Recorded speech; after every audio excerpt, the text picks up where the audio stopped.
frustrated and irritated and had to pull myself in. Just like something that has been pushed. Part of life. And yes, definitely. When my blood pressure started. Oh, a believer.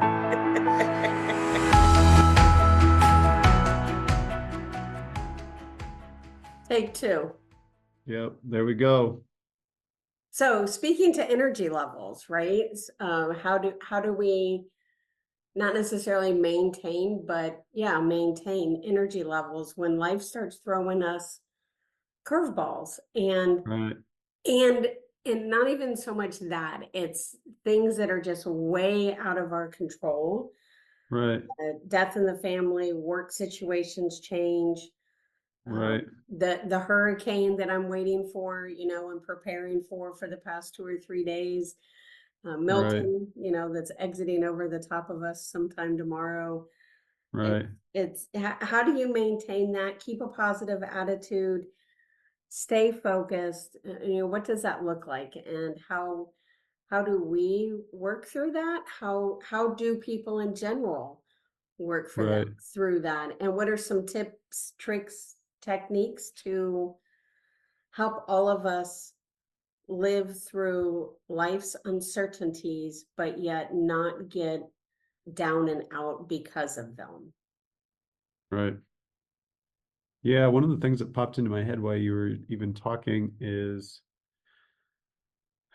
you know, oftentimes we think of these changes that were possibly, you know, contemplating, like in regards to like, health and such, as something that we want to do a lot of the times, but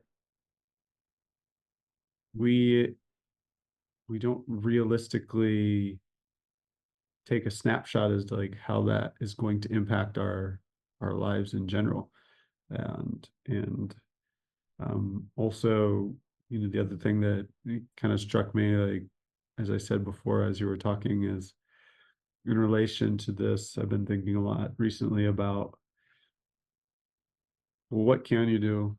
Mm-hmm. Still doing the minimum, still, having that mindset of um, maintaining your goals, moving forward, and such in difficult times, and so on and so forth. Yeah, I think it should be a good chat today. Hopefully, people will get something out of it. I'm pretty sure they will. Woohoo! Yes. So, welcome in everyone back to Integrative Approaches and Healthier Living. We're so happy to have you joining us, and hopefully, we are able to provide some hope, inspiration, insight, encouragement, and a little bit of education to help you live your healthiest, best life. So, I'm Tami with Coach Chris. So, let's bring it in and see what we can come up with and help others, and maybe they can help us with some thoughts, ideas, and suggestions as well. Yes, So, Chris, how are absolutely. you today? I'm doing well. I'm doing well. A lot better today than yesterday. Speaking Yay! of bad moods. Were we dealing But with a bad mood yesterday? just like it's teeter-tottering sometimes in life at being I'm very busy, and teeter-tottering on life, sometimes at being like beyond my capacity. Mm-hmm. And so when I get too close to that, sometimes it gets the better of me. So yeah, yesterday felt like kind of one of those days.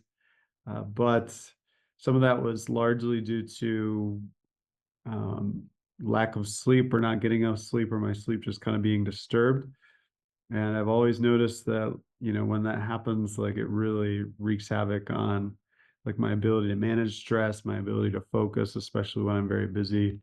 Um, and I think that was a big part of what happened yesterday, as we traveled the day before, didn't get very much sleep, got up early, and and by the end of the day, my mind, I just was not having life. Right, but yes, but that kind of goes back to some of our prior conversations, maybe either on this podcast or with each other through coaching sessions and whatnot, of how important, how critical sleep is for our Absolutely. bodies to heal and to really to maintain ourselves. And then on top of that, how was your eating? Were you keeping up with your eating? Did you do well on your eating? I still did well on my eating. Okay, good Yes. job. Yeah. Yay.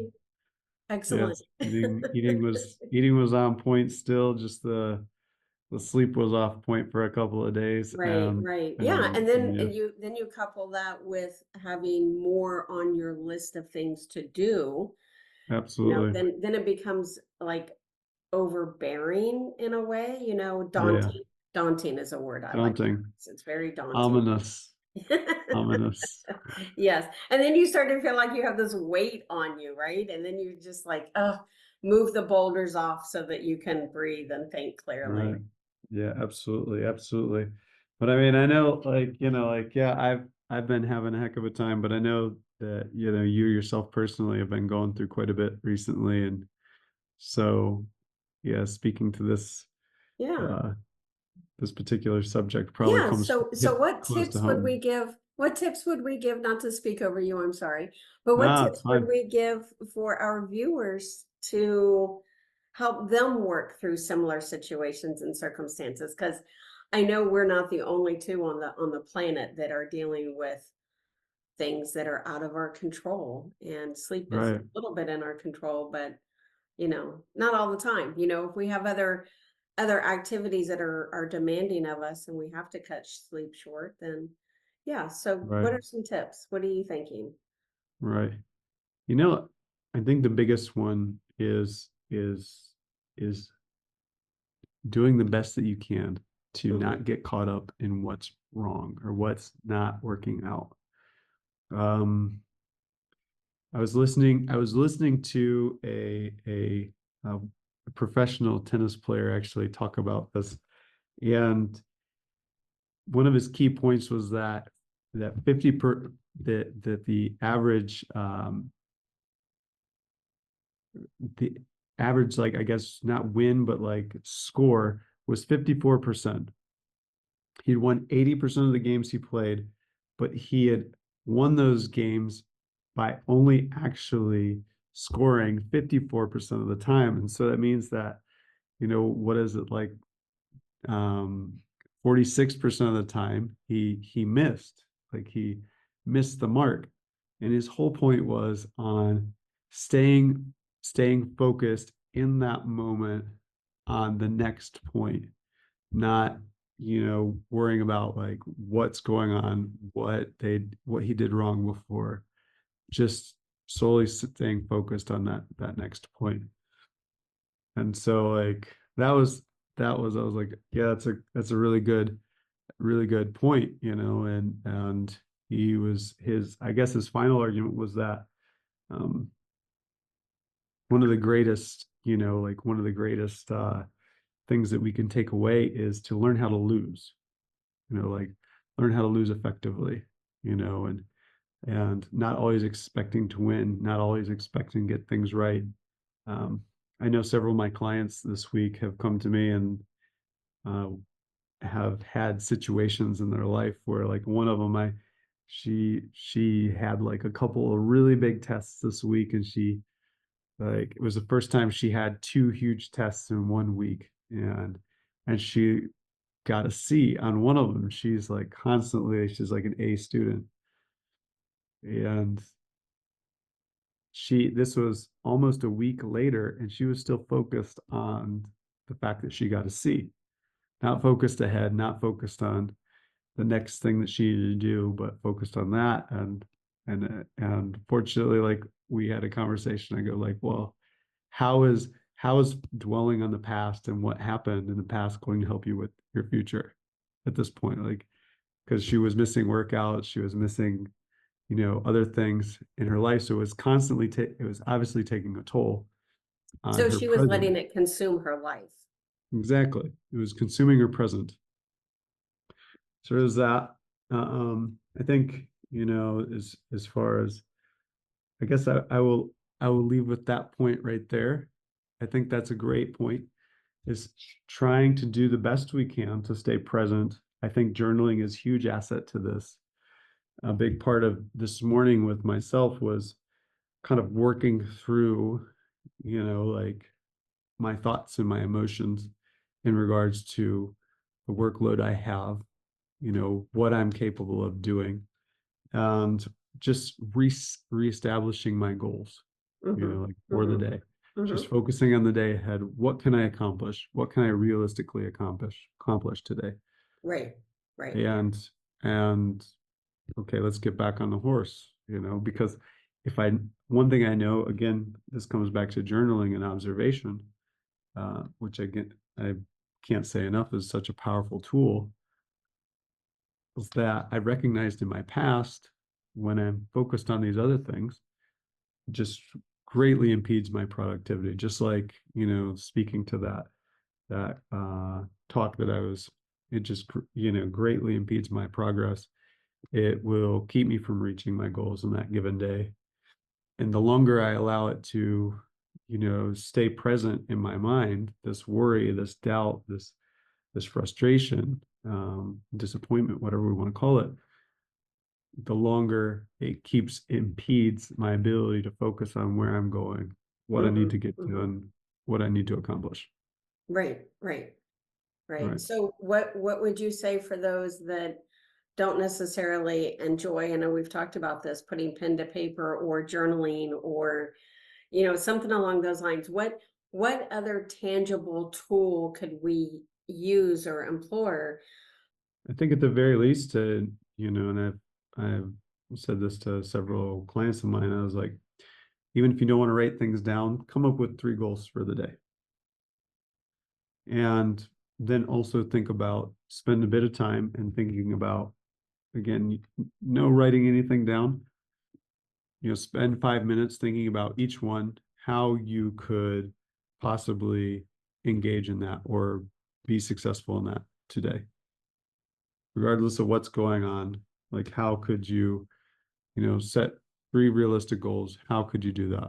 You know, So then what I um, hear you saying there is take time to just be right, present, be correct. mindful, be aware of how you're feeling, what you're experiencing in your life, and think about the goals that you want to achieve to help you maybe work through those things, or just a process that is able to get you out of your current feelings and thoughts into a different mindset.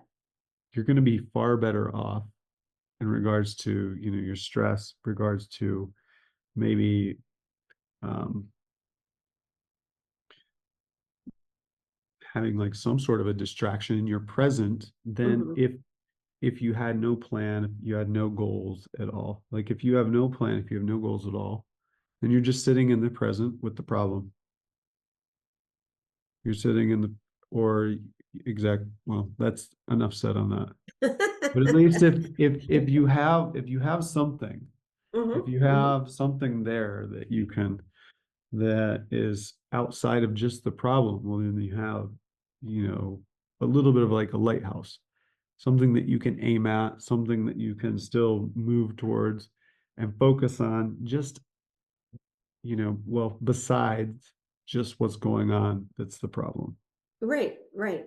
Right, Well, and I think too, I mean, I know I've talked about this before, and circling back around to intentions and affirmations, and kind of along the same lines as goal setting, right? right, And if you're a visual person and you have, maybe even create a vision board, that's a very popular thing that a lot of people like to do. And then you have that to reflect upon, if we're right, sitting to just be, and whether you're going to journal or you just want to think about something positive, and you have a vision board, or maybe you just doodle one, or just write a list of all of the right, things, your hopes, right, dreams, and desires of right, what you want for your life and your right, family and right, friends and anybody else that you want around you, right, right. your pets. Yep, those. Yes, help reduce stress for the most part. I had something that popped into my head while you were talking, and that thing being to basically like set realistic goals during these times. Mm-hmm. Especially during these times, it's more important to set realistic goals, and to maybe like really kind of pull back on how aggressive or even like or yeah, how aggressive those goals are during those times. I guess I can use myself like for an example right now, because right now like my shoulder's injured, and like so for me to set a goal where I'm going out and I'm doing 12 sets of upper body exercises right now is just or 12 different exercises that like 3 sets like of upper body exercises is just is not realistic. Not only not realistic for that reason, I'm busy, and I have stress in my life right now that I'm working with. For a long time in my life I was very much a perfectionist, and so uh, I wouldn't give myself that time, like whenever things were going on or the understanding. Uh, but it was funny, like how I would be talking to other people, and those other people, I would be a big proponent for being understanding, be like a big proponent for giving yourself grace and time and such. It just always kind of being more empathetic and being like, I know you're going through a lot, just still figure out a way to keep moving, keep doing something, keep moving forward. But one foot in front Uh, of the other. yeah. Let's just say, what advice would you give somebody else? And apply it to yourself, Mm-hmm. Mm-hmm. you know, Mm-hmm. empathetically, not Mm-hmm. sympathetically, not, Mm-hmm. Mm-hmm. but empathetically. Like you still need to stay moving, but how can that be buffered with, like, say, the same grace and mercy and understanding that you would give someone else? Yes, absolutely. And the same goes with, what we say to ourselves. We're always beating ourselves up, but would we say those same things to other people? Probably not. So, Right, you know, think about how, as you're saying, we would lift somebody else up. So why can't we use those same words, same thoughts, ideas to lift right. ourselves up too? And keep us elevated. We want to be elevator people, not basement people, right? So yeah, I've just never say heard it put that way before, but sure. really, you've never Mhm. heard that before? No, never heard. You want to be with people that lift you up. Be the elevator Oh, I've heard lifting of people it. I've up. heard like that. Yeah, Yeah, yeah. I've and never heard elevator not be the people, not basement. basement people. Mhm, mhm, mhm. Yeah, Yeah. yeah. Well, like what other things can you think of like in regards to this? So we've talked about today, like in regards to like energy and staying moving, you know, in regards to like, say handling these stressful moments Mhm, better, mhm. like still back to our core, like journaling Right, and right. I think a goals. large part of it, if we lean into the Ayurvedic side of things, Right, self-care, right? right, We need to remember to take care of ourselves. We need to remember to eat well, get the sleep that we need. right. We're not really shown a lot. Like people don't really have like we're not really attuned to what that typically looks like. So um, we can definitely that would be definitely something to get into one day that I Mhm, think mhm. would be very beneficial, like and just kind of like helping people identify, what are some healthy self-care, you know, Yes, like yes, habits and yes. so on Mhm. and so forth to Right. maybe Tips, take the tricks, place of techniques. Mhm. right, exactly. Yeah, what are other people doing? And another probably leaning towards a final note, something that I did intentionally today in leaning back into the chakra side of my life. Red, which is indicative to the root chakra, is Right, known for grounding. And so I went with my red color to help with the grounding. I had an acupuncturist tell me years ago before I even started with Chopra Center and all of these things. I was fretting upon a upcoming doctor's appointment with a pulmonologist at the time, and she's like, right. "Do you have red shoes?" Just out of the blue, "Do you have red shoes?" And I was like, "Uh." yeah, I actually have a pair of red boots. And she goes, then you need to figure out how to wear those to your appointment. And I was like, why? And she goes, for the same reason. Red's a grounding color. It'll help keep you grounded and help you feel more secure. And you'll be able to get through your appointment a whole lot better than not. And I was like, hmm, okay. So I It now works. It own more works. than one pair of red shoes. And red blouses. And red attire. So yes, keeping in line with the chakras and the colors, have those colors that align with each chakra, which we will get into in a future episode. But red for grounding. If you're ever in a position of like feeling unstable in your life and circumstances, try putting some red in your view. I mean, it could be a red mug, it could be a red pen, it could be red clothes, shoes, red cap, whatever works for you. If you haven't, just keep that in your line of sight and help maintain peace and grounding while you get through that which is uncertain. Yeah, Very good.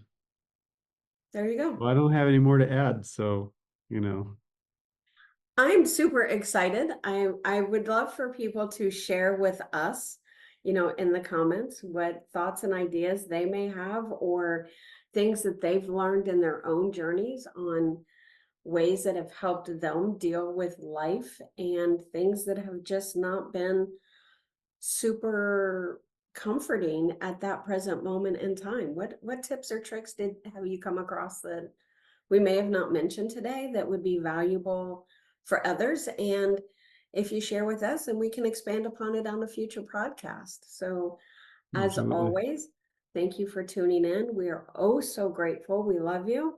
And if you are so inclined, like and share our podcast with others. So thank Yep. you. Thanks, Chris. Thank you so much. And guys, the research links and to what we discussed will be in the description down below. Hope you Mhm. guys have a great rest of your day. Thank Peace. you. Take care. Bye.